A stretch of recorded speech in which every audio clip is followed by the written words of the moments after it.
आज कक्षा द्वादश की इस वीडियो में आप लोग पढ़ने जा रहे हैं चैप्टर नंबर 2 जिसका नाम है विलियन। और विलियन के अंदर आप लोग आज का अपना नया टॉपिक लेकर चल रहे हैं जिसको हम कहते हैं सांद्रता। सांद्रता को अंग्रेजी में कंसंट्रेशन के नाम से बुलाते हैं। किसके नाम से? Concentration.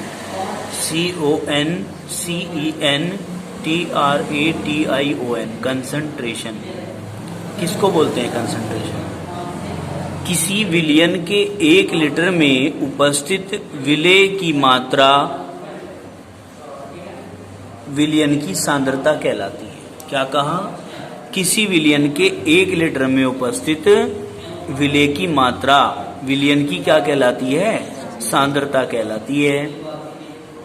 It's represented by C और S। C से और S से इसको रिप्रेजेंट करते हैं। C से इसलिए रिप्रेजेंट करते हैं, मैंने पहले भी बताया था कि कंसंट्रेशन बोलते हैं, और S से इसलिए रिप्रेजेंट करते हैं क्योंकि सोल्युबिलिटी भी बोलते हैं इसको। क्या? सोल्युबिलिटी। इसलिए दोनों नामों से हम इसको रिप्रेजेंट कर सकते हैं। अब आपको इसके बाद कहा गया कि सांद्रता ज्ञात करने की विधियां निम्नलिखित हैं। कौन कौन सी विधियां हैं?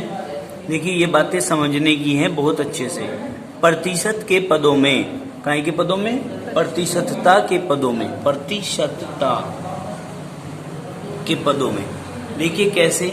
द्रव्यमान प्रति द्रव्यमान प्रतिशतता, ये बात आपने समझनी है। तो मैं इसको जरा आपको समझाता हूं। दीजिए जरा कॉपी दो। इसमें आप लोग कह रहे हैं, इसको ये समझ लो क्या कहा जा रहा है। इसने कहा आपको कि द्रव्यमान प्रति द्रव्यमान प्रतिशतता, इसको समझना जरूरी है। इसका मतलब क्या है, मीनिंग क्या है? ठीक है ना। द्रव्यमान होता है ग्राम में, और ये द्रव्यमान है ये भी ग्राम में होगा। भाई द्रव्यमान तो ग्राम की इकाई है, समझ रहे हैं ना। द्रव्यमान की इकाई कौन है? ग्राम। ये भी कह सकते हो आप। अब द्रव्यमान को ग्राम में मापन करते हैं, तो जो ऊपर की साइड आ रहा है ये तो विलेय, इसका मतलब है विलेय। इसका मतलब विलेय काहे में लेना है? ग्राम में। जो नीचे की साइड आ रहा है ये है विलियन। क्या है? विलियन। इसका मतलब विलियन काहे में लेना है? ग्राम में। समझ में आई बात? यानी कि विलेय भी ग्राम में लेना है और विलियन को भी ग्राम में लेना है। इसका मतलब ये है। समझ में आई बात? अब द्रव्यमान प्रति द्रव्यमान प्रतिशतता में क्या किस तरह लेना है वो देखना है। ठीक है, उसकी परिभाषा हम आपको पढ़ाएंगे। अगर इतनी बात आपकी समझ में आ गई हो तो इस कोड को कभी भी भूलना नहीं है। किस कोड को? ये जो कोड यहाँ रखा हुआ है, इसको बिल्कुल भी भूलना नहीं है। क्या कहा गया है इसमें, ये समझो बात को। देखो हम क्या कहेंगे, हम कहेंगे कि विलियन के 100 ग्राम में घुले विलेय की मात्रा को विलेय की ग्राम में मात्रा को द्रव्यमान प्रति द्रव्यमान प्रतिशत सांद्रता कहते हैं। ये बात आपको याद रखनी है। क्या? ध्यान से सुने बात को कि किसी विलयन के 100 ग्राम में घुले विलेय की ग्राम में मात्रा को द्रव्यमान प्रति द्रव्यमान प्रतिशत सांद्रता कहते हैं। अब देखिए, द्रव्यमान प्रति द्रव्यमान प्रतिशत सांद्रता बराबर विलेय का द्रव्यमान बटे विलयन का द्रव्यमान गुणा 100। ये इसका फॉर्मूला हो जाता है। क्या फॉर्मूला हो गया? समझिए ध्यान से, बात को टालने की कोशिश मत करो, ध्यान से समझो। क्या कहा? दोबारा से समझ लीजिए। किसी विलयन के 100 ग्राम में घुले विलेय की ग्राम में मात्रा को उसकी द्रव्यमान प्रति द्रव्यमान प्रतिशत सांद्रता कहते हैं। अब द्रव्यमान प्रति द्रव्यमान प्रतिशत सांद्रता बराबर विलेय का द्रव्यमान बटे विलयन का द्रव्यमान गुणा 100। ये आपका फॉर्मूला आ गया। क्लियर होगी ये बात? कोई दिक्कत है? इंपॉर्टेंट चीजें चल रही हैं आपकी, ये बहुत इंपॉर्टेंट पोर्शन चल रहा है। अब आप क्या कहेंगे? द्रव्यमान प्रति द्रव्यमान प्रतिशत सांद्रता औद्योगिक रसायन में अधिक प्रयोग होती है। किसमें प्रयोग होती है बताइए, किसमें प्रयोग होती है? औद्योगिक रसायन में, मतलब कंपनियों में, बड़ी बड़ी कंपनियों में जो उद्योग धंधे लगे हुए हैं उनमें द्रव्यमान प्रतिशत सांद्रता चलती है, मतलब विलेय पदार्थ भी ग्राम में लिया जाता है और विलयन को भी ग्राम में लिया जाता है। अब आगे चलते हैं, द्रव्यमान प्रति आयतन प्रतिशत सांद्रता। अब इसमें क्या क्या कहोगे आप लोग? द्रव्यमान प्रति आयतन का मतलब क्या है, यहां समझिए। अब आपने कहा कि द्रव्यमान प्रति आयतन प्रतिशत सांद्रता, मतलब ये जो ऊपर वाला मैंने बताया है क्या होता है, ये विलेय होता है। जो नीचे वाला होता है ये क्या होता है, ये विलयन होता है। ये द्रव्यमान मतलब ये विलेय ग्राम में लेना है, ये आयतन मतलब विलयन, आयतन का मतलब ml में लेना है। समझ में आ गई बात?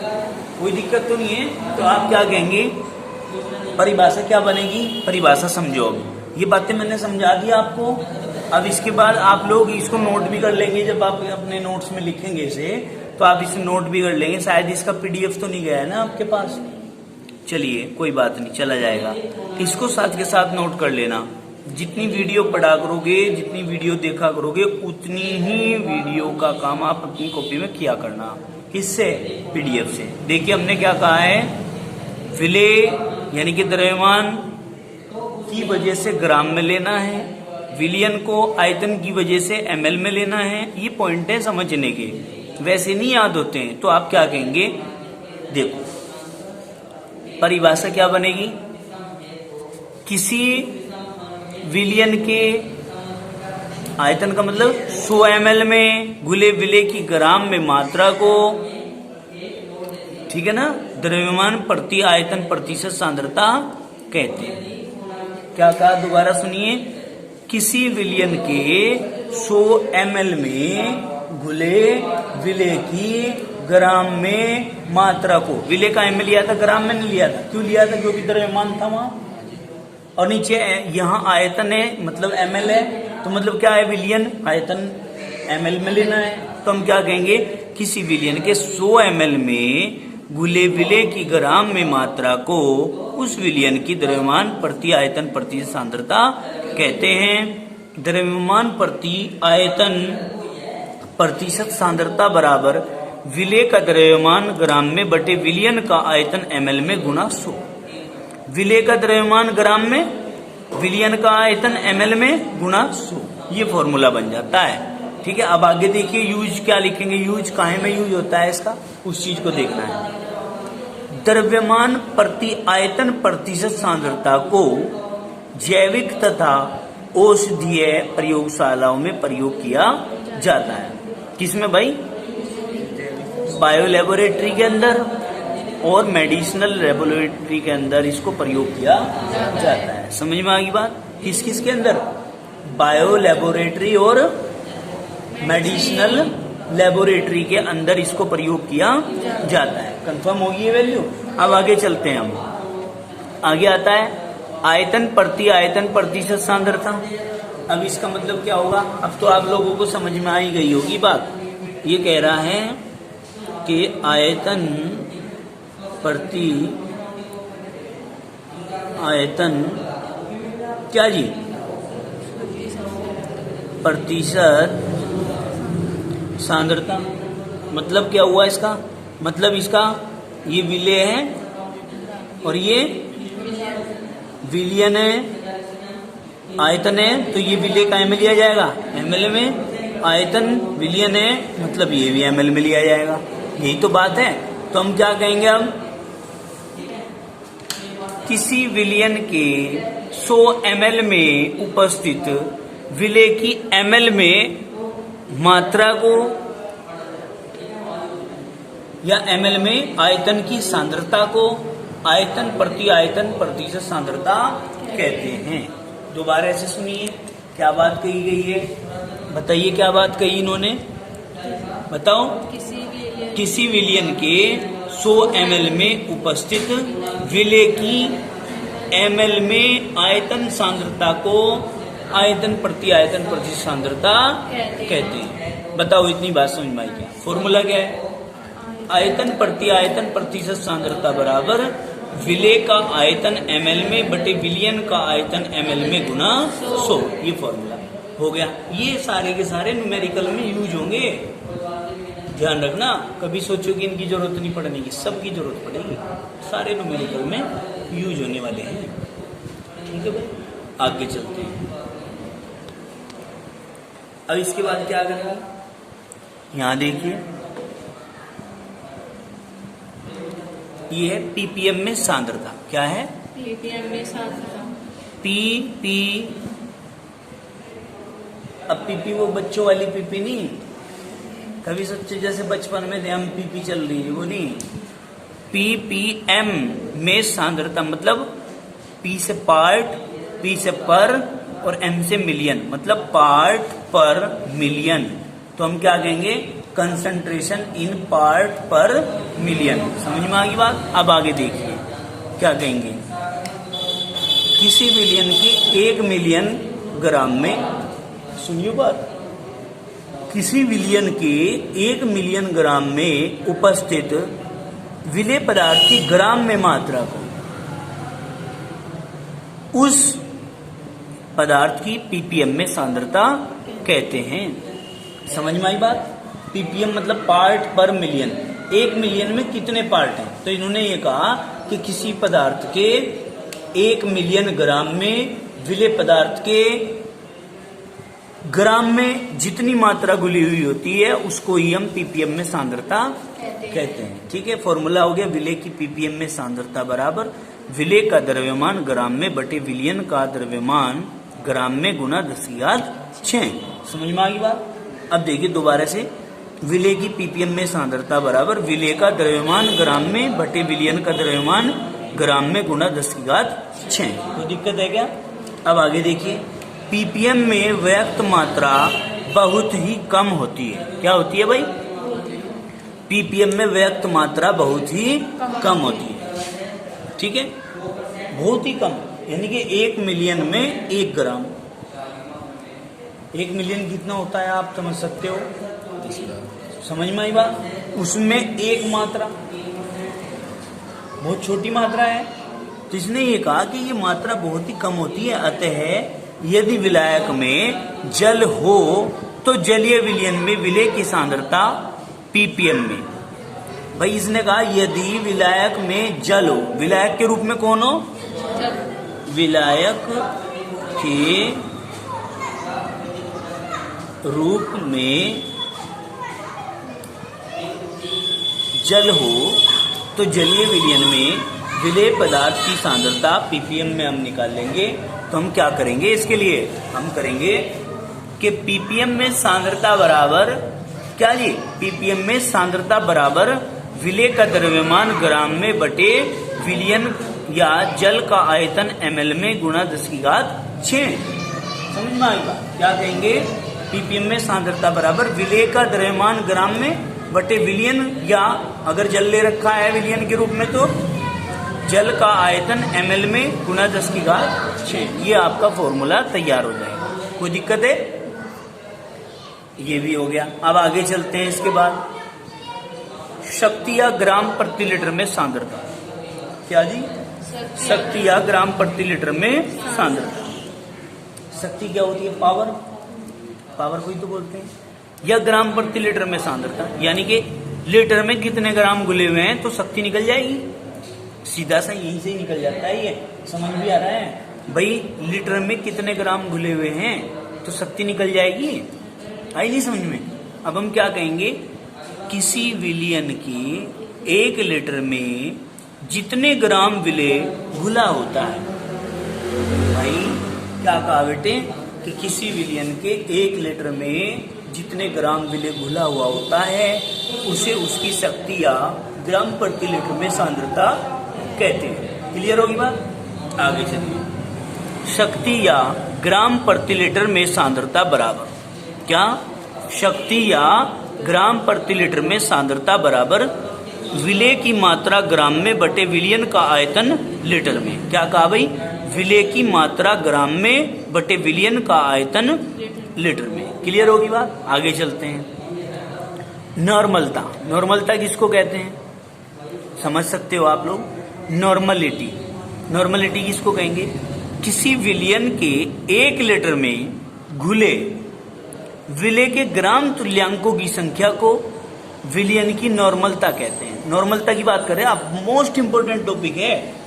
क्या है भाई? मोस्ट इंपोर्टेंट टॉपिक है नॉर्मलता। क्या कहते हैं इसको? पता है? किसी विलियन के 1 लीटर में घुले 1 लीटर में घुले विलेय के ग्राम तुल्यांकों की संख्या। ये बात आपको समझ भी आ रही है बेटा? ये बात समझ में भी आ रही है? नहीं? क्या कहा हमने बार बार कि किसी विलियन के 1 लीटर में घुले हुए विलेय के ग्राम तुल्यांकों की संख्या। किनकी संख्या? ग्राम तुल्यांकों की संख्या को ही हम विलियन की नॉर्मलता कहते हैं। अब देखो इसे फॉर्मूले के आधार पर समझना। It's represented by capital N. Capital N से हम इसको रिप्रेजेंट करते हैं तो हम कहेंगे नॉर्मलता बराबर विलेय के ग्राम तुल्यांकों की संख्या बटे विलियन का आयतन लीटर में। यही तो आएगा फॉर्मूला। अब हम क्या कहेंगे? नोट डाल के लिखेंगे कि ग्राम तुल्यांकों की संख्या बराबर क्या होती है? पदार्थ की मात्रा बटे तुल्यांक की भार। तो फॉर्मूला क्या आ जाएगा? नॉर्मलता बराबर ग्राम तुल्यांकों की संख्या। ये देखिए यहाँ, ये है विलेय के ग्राम तुल्यांकों की संख्या। इसकी जगह हम क्या रखेंगे? पदार्थ की मात्रा बटे तुल्यांक की भार और गुणा विलियन का आयतन लीटर में। ये तो नीचे तो कुछ नहीं था ना यहाँ, तो यहाँ हमने क्या ले लिया? तुल्यांक की भार गुणा विलियन का आयतन लीटर में। ये आ जाता है आपका। क्लियर होगी बात? यहाँ तक कोई दिक्कत तो नहीं है? कोई दिक्कत है क्या? फिर आगे चलते हैं हम। अभी आगे चलेंगे, तब तक आप इसको रिपीट करें। यहाँ रोक दीजिए अपनी वीडियो को और पहले रिपीट करिए इसको जितना मैंने पढ़ाया है सारे। अब आता है मोलरता। क्या?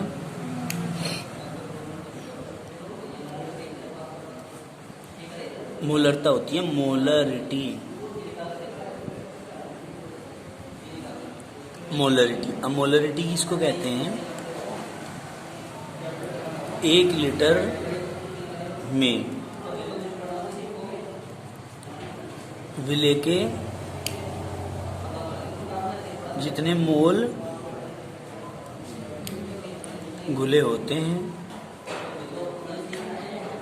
वही मोलरता कहलाएगा। एम से रिप्रेजेंट करते हैं। चलिए परिभाषा कैसे पढ़ेंगे इसलिए देखो। मोलरता मोस्ट इम्पोर्टेंट टॉपिक है। इसको हम मोलरिटी कहते हैं। हम कहेंगे किसी विलियन के 1 लीटर में घुले क्या विलेय के मोलों की संख्या को विलियन की मोलरता कहते हैं। क्या कहते हैं? विलियन की मोलरता कहते हैं। अब देखिए, किसी विलियन के 1 लीटर में घुले विलेय के मोलों की संख्या को विलियन की मोलरता कहते हैं। It's represented by m. कहीं से रिप्रेजेंट करते हैं इसको? एम से रिप्रेजेंट करते हैं। अब आगे देखिए क्या आ जाएगा फॉर्मूला हमारा? मोलरता यानी कि एम बराबर विलेय के मोलों की संख्या बटे विलियन का आयतन लीटर में। भाई यही तो फॉर्मूला आएगा। तो हम क्या कहेंगे? अब मोलों की संख्या का फॉर्मूला क्या है? मोलों की संख्या बराबर पदार्थ की मात्रा बटे अणुभार। क्या? पदार्थ की मात्रा बटे अणुभार। तो हम क्या कहेंगे? एम बराबर विलेय के मोलों की संख्या की जगह हम क्या लिखेंगे? पदार्थ की मात्रा बटे अणुभार गुणा विलियन का आयतन लीटर में। काय में? लीटर में। समझ में आ गई बात? कोई दिक्कत तो नहीं है? अब हम क्या कहेंगे? दोबारा से देखिए, हम कहेंगे एम बराबर विलेय के मोलों की संख्या बटे विलियन का आयतन लीटर में। अब मोलों की संख्या बराबर पदार्थ की मात्रा बटे अणुभार। क्या? पदार्थ की मात्रा बटे अणुभार। अब हम क्या कहेंगे? एम बराबर पदार्थ की मात्रा, मोलों की संख्या की जगह क्या रख दिया? पदार्थ की मात्रा, अणुभार बटे में ले आए गुना, यहाँ तो कुछ नहीं था तो हमने लिख दिया विलियन का आयतन लीटर में। तो अणुभार के साथ आ जाएगा बस, ये और कुछ नहीं। मतलब ये वैल्यू हमने यहाँ पुट करनी है, ठीक है नहीं? अब हमारे पास m बराबर पदार्थ की मात्रा W, अणुभार m, विलियन का आयतन V। ठीक है, कोई दिक्कत है क्या? आगे चलिए, आगे चलते हैं हम। मोललता, क्या? मोललता, मोलालिटी, क्या कहते हैं इसको? मोलालिटी। देखो, किसी विलायक के 1 किलोग्राम में, इसमें ये फर्क है, इस मोललता में ये फर्क है कि यहाँ पर विलियन की जगह विलायक लिखा जाता है और विलायक का 1 किलोग्राम लिया जाता है। क्या? ये बात तो आपको बिल्कुल भी भूलनी नहीं है। तो मोललता के केस में आप क्या कहेंगे? किसी विलायक के 1 किलोग्राम में घुले विलेय के मोलों की संख्या को क्या कहते हैं हम? विलियन की मोललता कहते हैं। समझिए क्या कहा, दोबारा से सुनिए। किसी विलायक के 1 किलोग्राम में घुले विलेय के मोलों की संख्या को विलियन की मोललता कहते हैं। क्या कहते हैं भाई? विलियन की मोललता कहते हैं। सुनिए ध्यान से, किसी विलायक के 1 किलोग्राम में घुले विलेय के मोलों की संख्या को विलियन की मोललता कहते हैं। क्या कहते हैं? विलियन की मोललता कहते हैं। अब आगे देखिए, it's represented by small m. It's represented by small m. अब क्या कहेंगे भाई? देखो यहां ध्यान से, स्मॉल एम बराबर विलेय के मोलों की संख्या बटे विलायक का भार किलोग्राम में। काय में?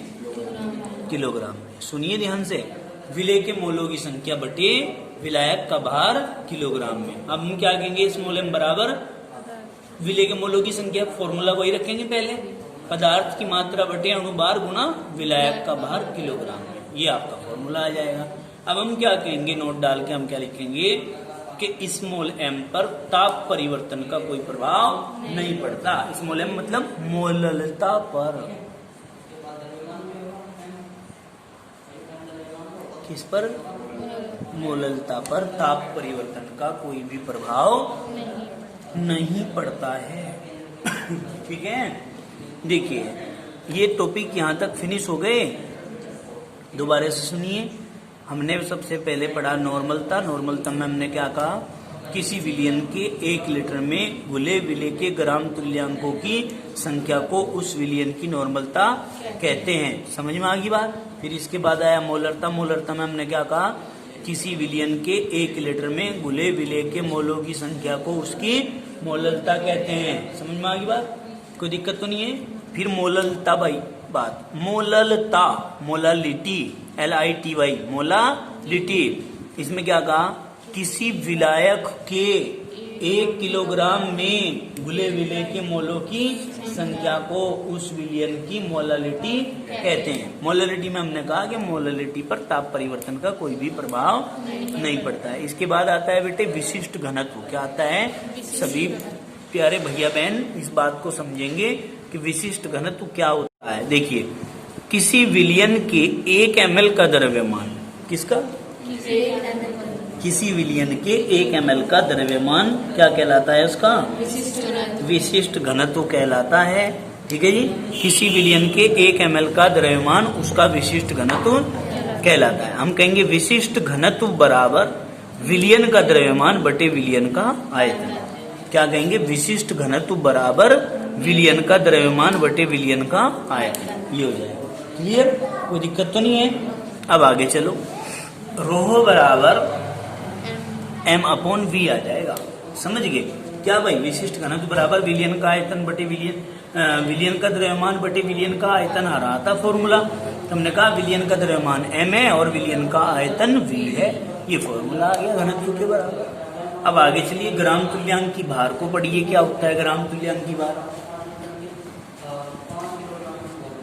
ग्राम तुल्यांक की भार नाम से ही अपने आप को आइडेंटिफाई कर रहा है। ये कह रहा है ग्राम तुल्यांक की भार। किसी पदार्थ के तुल्यांक की भार को ग्राम में रिप्रेजेंट कर दो। आई नहीं समझ बात? किसी पदार्थ के तुल्यांक की भार को ग्राम में व्यक्त करने पर, ग्राम में व्यक्त करने पर ग्राम तुल्यांक की भार आ जाता है निकल कर। ठीक है, तो हम क्या कहेंगे? किसी पदार्थ के तुल्यांक की भार को ग्राम में व्यक्त करने पर उसे ग्राम तुल्यांक की भार कहते हैं। क्लियर होगी बात? आगे चलिए, तुल्यांक की भार किसे कहते हैं? इक्विवेलेंट वेट किसको कहते हैं हम? देखो भाई, अब समझियो बात, तुल्यांकी भार पहले आया था ना, ग्राम तुल्यांकों की संख्या को, तो तुल्यांकी भार होता क्या है? किसी पदार्थ की वह मात्रा जो 1.008 ग्राम हाइड्रोजन से, किससे? 1.008 ग्राम हाइड्रोजन से, 16 ग्राम ऑक्सीजन से, ये यहाँ नहीं लगाना है, ये यहाँ लगाना है, 16 ग्राम ऑक्सीजन से या 35.5 ग्राम क्लोरीन से क्रिया करती है या क्रिया करके उसको विस्थापित कर देती है और इस मात्रा को पदार्थ से विस्थापित करती है, उसका तुल्यांकी भार कहलाती है। क्या कहलाती है उसका? तुल्यांकी भार। सुनिए ध्यान से, किसी पदार्थ की वह मात्रा जो 1.008 ग्राम हाइड्रोजन से, 16 ग्राम ऑक्सीजन से या 35.5 ग्राम क्लोरीन से क्रिया करती है या इस मात्रा को पदार्थ से विस्थापित कर देती। विस्थापित कब करेगी? जब क्रिया करेगी, क्रिया करने के बाद ही तो विस्थापित होगा, वो निकलेगा। समझिए, अब सपोज करिए आप लोग 1.008 ग्राम हाइड्रोजन से क्रिया कर ली, तो 1.008 ग्राम कम नहीं हो गया, तो विस्थापित नहीं हो गया वो, तो उससे क्रिया कर लेती है, उसका तुल्यांकी भार कहलाता है। क्लियर होगी बात? अब आगे बात करते हैं मोल प्रभाज या अणु भिन्नांक। क्या? मोल प्रभाज या अणु भिन्नांक। अब देखिए ध्यान से बात करेंगे, मोल प्रभाज या अणु भिन्नांक क्या होते हैं, क्लियरिटी से। मोल प्रभाज या अणु भिन्नांक हम इसे कहेंगे किसी विलयन में उपस्थित विलेय अथवा विलायक तथा, बहुत इंपॉर्टेंट है, किसी विलयन में उपस्थित विलेय अथवा विलायक, विलेय अथवा विलायक तथा उस विलयन के कुल मोलों की संख्याओं का अनुपात क्रम से है विलेय का मोल प्रभाज तथा विलायक का मोल प्रभाज कहलाता है। आई नहीं समझ बात? क्या कहा हमने? दोबारा सुनिए, किसी विलयन में उपस्थित विलेय अथवा विलायक तथा विलयन के कुल मोलों की संख्याओं का अनुपात, कुल मोलों की संख्याओं का अनुपात उस विलयन का मोल प्रभाज कहलाता है।